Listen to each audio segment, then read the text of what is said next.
नमस्कार साथियों, रोज़गार इन्फॉर्मेशन में आपका स्वागत है। तो साथियों, health and malaria inspector vacancy आ चुकी है। हेल्थ एंड मलेरिया इंस्पेक्टर, इसका लेवल है साथियों 6।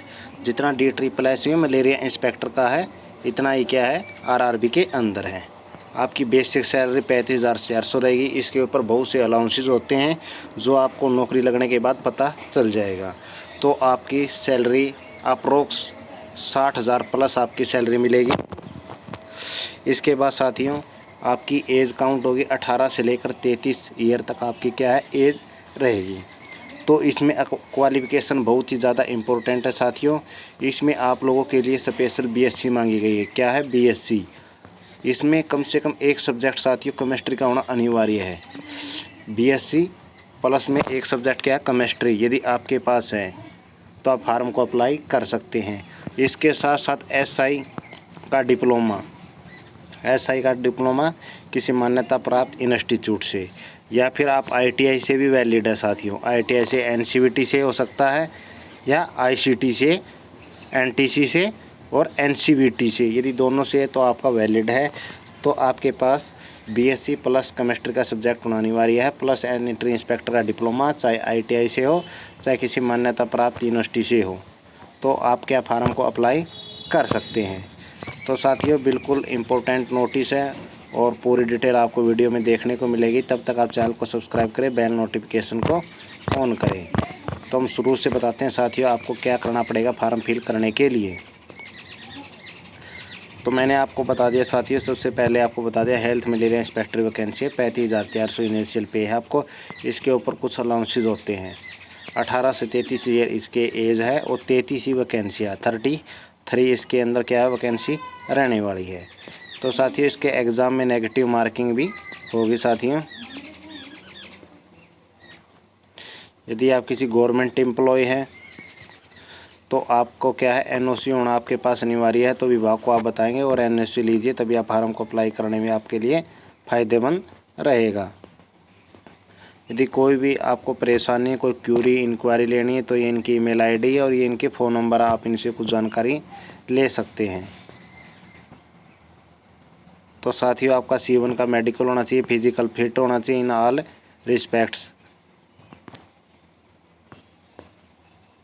इसके बाद साथियों, आप क्या भारत के नागरिक होना अनिवार्य है। नेपाल के हो सकते हैं, भूटान के हो सकते हैं, तिब्बत है साथियों, ये 3 में से तो आप फार्म को अप्लाई कर सकते हैं। आपका जो बोरन है साथियों, इनके बीच होना चाहिए। 18 से 33 आपकी एज है। तो लोअर एज लिमिट ही नहीं, इन बोरन इनके हिसाब से होना चाहिए, अपर है इनके हिसाब से होना चाहिए। आप देख सकते हैं SC ST को 5 ईयर की छूट मिलती है, OBC को 3 ईयर की छूट मिलती है।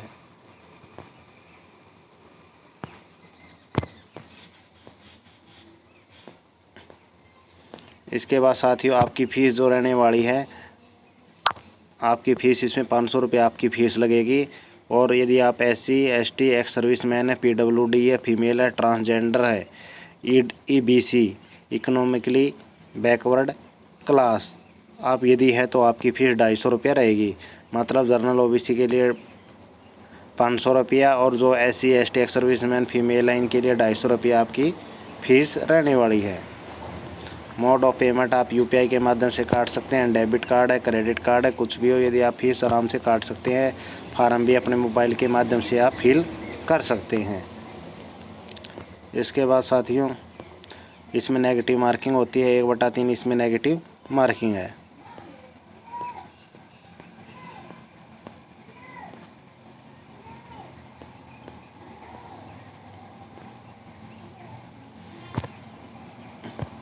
इसमें आपको एग्ज़ाम के लिए 90 मिनट मिलेंगे। आपके पास 100 क्वेश्चन है और PW जो कैंडिडेट है उनके लिए 120 मिनट मिलेगी। क्या है 120 मिनट PWD के लिए, और जो नॉर्मल कैंडिडेट के लिए क्या है 90 मिनट है। एग्ज़ाम में क्या क्या आएगा साथियों, सब्जेक्ट रिलेटेड है, प्रोफेशन एबिलिटी है, 70 क्वेश्चन आएंगे 70 मार्क्स के। फिर जर्नल अवेयरनेस है, 10 क्वेश्चन आएंगे 10 मार्क्स के। Journal arithmetic, intelligence, short reasoning 10 mark की। ऐसे टोटल 100 मार्क्स का क्या आपका क्वेश्चन पेपर होगा। तो आपको सब्जेक्ट जो रिलेटेड है 70 मार्क्स के आएंगे साथियों। 1/3 इसकी नेगेटिव मार्किंग है। क्वालिफाई आप देख सकते हैं। साथ ही UR और EWS 40%, OBC SC 30%, ST 25% वाला क्वालिफाई है। और इसके बाद साथियों आप ये निरंतर वेबसाइट चेक कर सकते हैं। इसके हेलो सीक्रेट अकाउंट बनाना पड़ेगा वेबसाइट अपने फ़ोन से। स्टेप बाय स्टेप आप फार्म को फिल कर सकते हैं। पूरी गाइडलाइंस के RRB ने दी है। जैसे आप सिग्नेचर देख सकते हैं, सिग्नेचर है JP GJPEG है 30 KB और ज़्यादा से ज़्यादा 49 KB का हो सकता है। तो आपको फुल इन्फॉर्मेशन आपको दे रखी है। साथियों आप फार्म को फिल कर सकते हैं। ये विभिन्न प्रकार के जोन है, जिस जोन में वैकेंसी उसी में आप अप्लाई कर सकते हैं।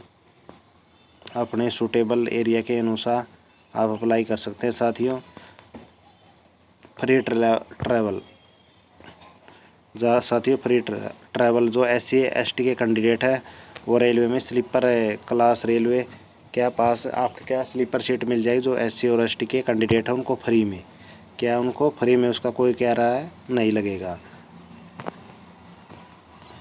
कंप्यूटर बेस्ड आपका टेस्ट होगा। साथियों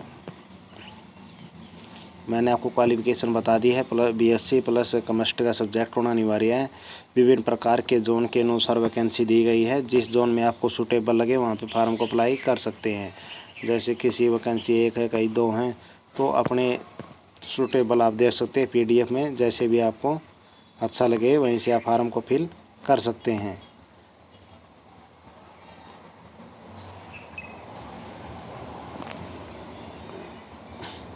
आप ज़्यादा से क्या पढ़ेंगे साथियों, मलेरिया इंस्पेक्टर के लिए फूड एंड न्यूट्रिशन पढ़ेंगे, environmental sanitation, sanitary engineering, communicable and non communicable disease prevention and control, health and मतलब क्या साथियों स्वास्थ्य से रिलेटेड क्या है, स्वास्थ्य से रिलेटेड ही क्वेश्चन आप याद करेंगे। जो मैंने आपको सब्जेक्ट बताए हैं इन पे ज़्यादा आप फोकस करेंगे और अच्छी तरह इनको पढ़ाई करेंगे। जनरल अवेयरनेस ये आपको पता ही होता है। तो ये आपका फार्म है साथियों, बिल्कुल अच्छा फार्म है। 33 वैकेंसी, अच्छी सैलरी रहने वाली है। बिल्कुल आप मान के चलिए B क्लास की नौकरी रहने वाली। क्या है B क्लास, क्योंकि DTPSU मलेरिया इंस्पेक्टर के लिए B क्लास है, तो ये भी सेम ग्रेड पे है, तो अच्छी नौकरी है आपके लिए। तो साथियों वीडियो को ज़्यादा से ज़्यादा शेयर कीजिए, चैनल को सब्सक्राइब करें, बेल नोटिफिकेशन को ऑन करें। तो धन्यवाद साथियों, जल्द मिलते हैं नेक्स्ट वीडियो में।